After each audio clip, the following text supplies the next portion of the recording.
एक गांव में कलुआ नाम का एक किसान रहता था।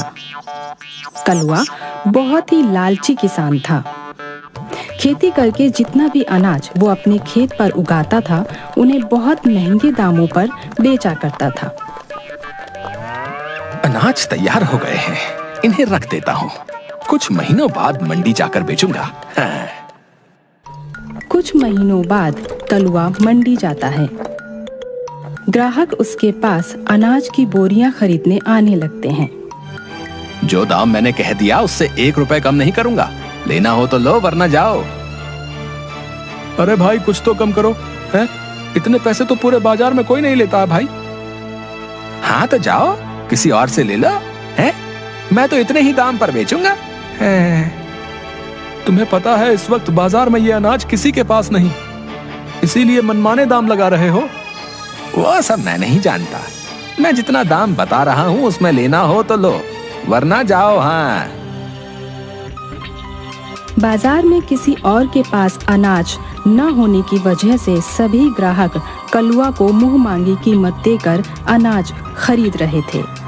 शाम के वक्त कलुआ घर आता है।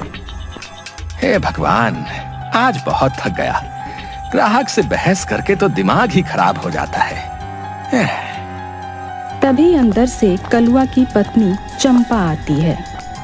आ गए जी, लोगों को चूना लगाकर।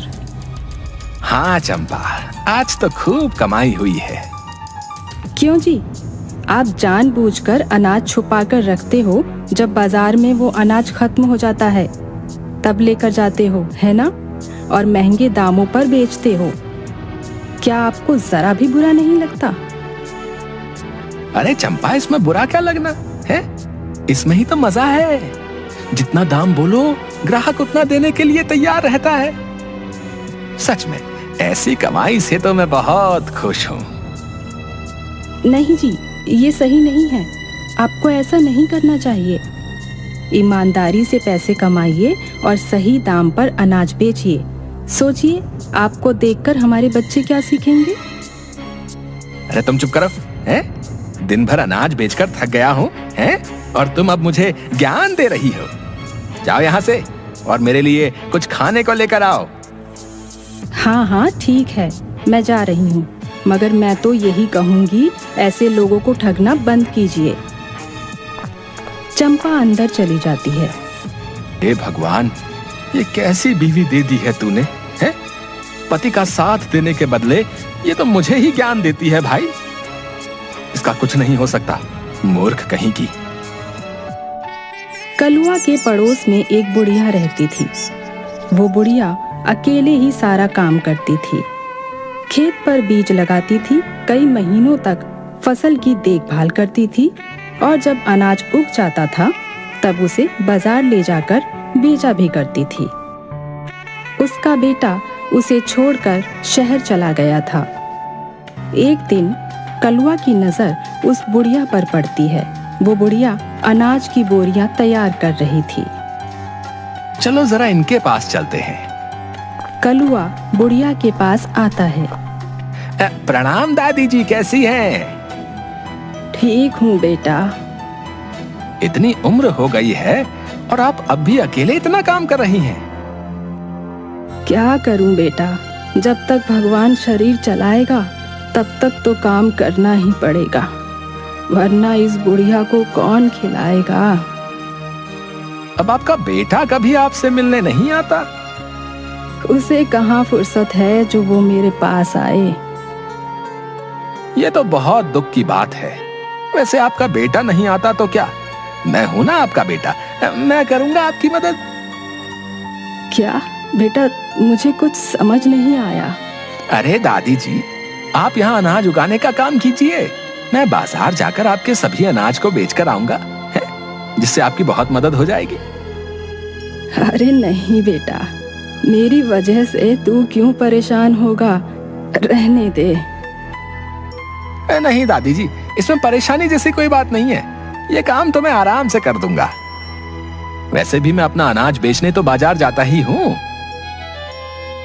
अच्छा ठीक है, जैसा तू कहे। ठीक है दादी जी, मैं कल ही इस अनाज को बाजार ले जाकर बेच देता हूँ। हैं? कलुआ घर आ जाता है। जी, आज आप अम्मा जी के पास क्या करने गए थे? तू अपना काम कर, हैं? मुझ पर ध्यान देना बंद कर। कलुआ मन ही मन बहुत खुश था। कलुआ अगले दिन उस बुढ़िया के पास जाता है। लाइए दादी जी, अनाज दीजिए, मैं बाजार जाकर इन्हें बेचकर आता हूँ, है? हाँ बेटा, ये लो। वाह, आज तो बहुत ही अच्छे दाम पर अनाज बिका है। शाम के वक्त कलुआ उदास होकर बुढ़िया के पास आता है। क्या हुआ बेटा, तुम उदास क्यों लग रहे हो? दादी जी, उदास होने की ही बात है। क्यों बेटा, क्या हुआ? अरे दादी जी, मैं अनाज बेचने तो बाजार गया, अनाज बिक भी गया, मगर उस अनाज के बदले बहुत ही कम पैसे मिले हैं। लोगों का कहना था कि अनाज अच्छा नहीं है। अरे बेटा, आज से पहले तो कभी ऐसा नहीं हुआ। हाँ? वही तो दादी जी, मैंने भी सभी को बहुत समझाया, मगर कोई समझने को तैयार ही नहीं था। ये लीजिए, इतने ही पैसे मिले हैं। अच्छा। अरे बेटा, ये तो बहुत ही कम रुपए हैं। जी दादी जी, बस इसीलिए मैं उदास हूँ। नहीं बेटा, इसमें तुम क्यों उदास हो रहे हो? कोई बात नहीं, तुमने तो अपनी ओर से मेहनत की है। अच्छा ठीक है, अब मैं जाता हूँ, है? अरे अरे नहीं बेटा, रुको, तुमने भी तो मेहनत की है। इन पैसों पर तुम्हारा भी अधिकार है। ये लो, इसमें से कुछ पैसे तुम भी रखो। अरे नहीं नहीं दादी जी, रहने दीजिए, रहने दीजिए। बेटा ले लो, इसमें तुम्हारी भी मेहनत है। कलुआ पैसे ले लेता है। कलुआ खुशी से घर आता है और सोचता है, वाह, आज तो मजा ही आ गया, महंगे दाम पर अनाज बेचकर।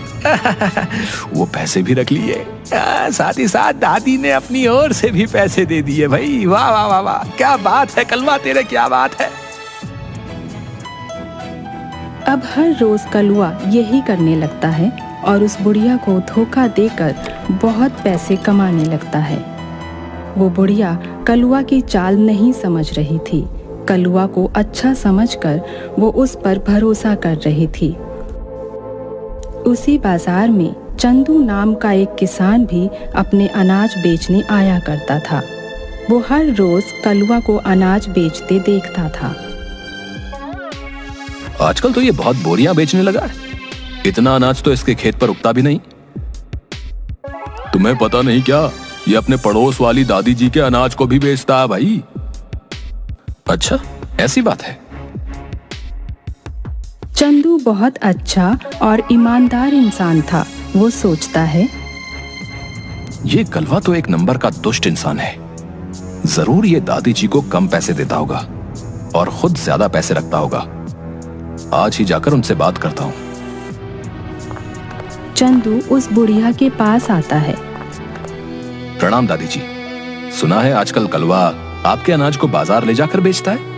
हाँ बेटा, वो तो बहुत अच्छा है, मेरी मदद कर देता है। फिर तो आपकी अच्छी कमाई हो रही होगी।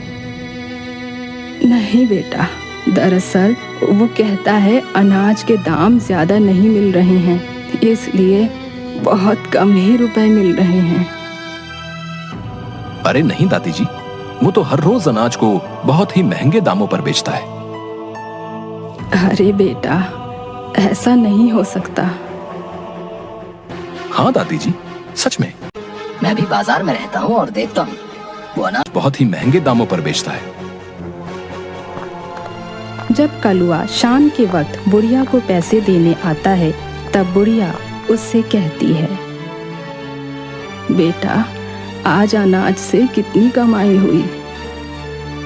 अरे दादी जी, आज भी वही हाल रहा, बहुत कम पैसे मिले हैं, बहुत कम। चंदू आया था, वो कह रहा था तुम बहुत महंगे दाम पर अनाज बेचते हो और मुझे कम बताते हो। क्या ये सच है? ये सुनकर कलुआ घबरा जाता है। अरे नहीं नहीं दादी जी, ये झूठ है। अगर ये झूठ है फिर तुम इतना घबरा क्यों रहे हो बेटा? मुझे तुमसे ये उम्मीद नहीं थी।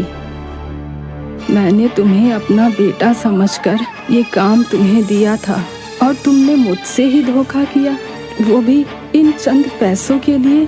देखना, एक दिन आएगा जब तुम्हारे पास लाखों करोड़ों रुपए होंगे, मगर वो रुपए तुम्हारे किसी काम नहीं आएंगे। अब चले जाओ यहाँ से। इस चंदू के बच्चे को तो मैं छोड़ूंगा नहीं। हाँ, मेरा अच्छा खासा काम बिगाड़ दिया। मैं कितने आराम से पैसे कमा रहा था। वो बुढ़िया वापस से खुद ही बाजार जाकर अनाज बेचने लगती है। कुछ साल बीत जाते हैं। कलुआ इसी तरह सबको ठग कर खूब कमाई करता था और तभी अचानक एक दिन वो बीमार पड़ जाता है। अरे चंपा, एक अच्छे डॉक्टर को बुलाओ भाई, जल्दी से जल्दी मुझे ठीक होना है। चंपा डॉक्टर को बुलाती है, मगर वो कलुआ का इलाज नहीं कर पाता है। अरे मेरे पास पैसों की कमी नहीं है चंपा, तुम बड़े से बड़े डॉक्टर को बुलाओ, मैं पैसे दूंगा, जाओ। बड़े से बड़े डॉक्टर को बुलाया जाता है, मगर कोई भी कलुआ का इलाज नहीं कर पाता है। अरे चंपा, मेरे पास बहुत पैसे हैं, तुम मुझे शहर लेकर चलो, मैं वहां जाकर अपना इलाज करवाऊंगा। शहर में कलुआ का इलाज करवाया जाता है, मगर वहां भी वो ठीक नहीं हो पाता है। कलुआ वापस गांव आ जाता है और इसी तरह बीमार पड़ा रहता है। हे भगवान, मुझे ठीक कर दीजिए। मेरे पास इतने पैसे हैं, मगर एक भी डॉक्टर मेरा इलाज नहीं कर पा रहा है। हे भगवान, कोई रास्ता दिखाएं। कई महीनों तक कलुआ बीमार पड़ा रहता है। वो अंदर से बिल्कुल टूट गया था। तभी कलुआ को दादी जी की बात याद आती है। दादी जी ने कहा था कि एक दिन आएगा जब मेरे पैसे भी काम नहीं आएंगे, और वो दिन आ गया। शायद मैंने सभी के साथ बहुत बुरा किया है, उसी की सजा भगवान मुझे दे रहा है। हे भगवान, मुझे माफ कर दो। मैं समझ गया, मैं गलत था।